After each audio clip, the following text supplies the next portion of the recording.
लढाई आहे. वैचारिक लढाईमध्ये कुणाला सोडायचं नसतं. आपला बाप असेल तर त्यालाही सोडायचं नसतं. वैचारिक लढाईच्या पद्धतीने होत असते. त्याला दुहेरी मापदंड नसतात. दुहेरी मापदंड नसतात. म्हणजे नेहरूंचं उदाहरण द्यायचं की नेहरू कसे धर्मनिरपेक्ष होते. आपण मात्र सगळ्या टोटल मुस्लिमांचे मत घ्यायचे. आणि मग नेहरूंचा कित्ता का नाही गिरवायचा उद्धव ठाकरेंनी?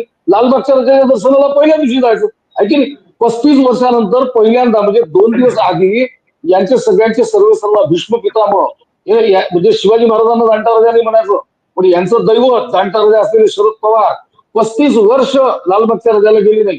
2 दिवस आधी प्रभू श्रीरामचंद्राच्या नावाने एका घाणेरड्या व्यासपीठावर अत्यंत घाणेरड्या शब्दांमध्ये प्रभू श्रीरामचंद्रांवर टीका केल्या गेली.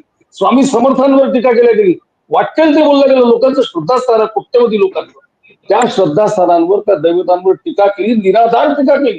कादंबऱ्यांचे उदाहरण दिले. म्हणजे अन्य लेखकांच्या कादंबऱ्या तुम्हाला मान्य नाही तेव्हा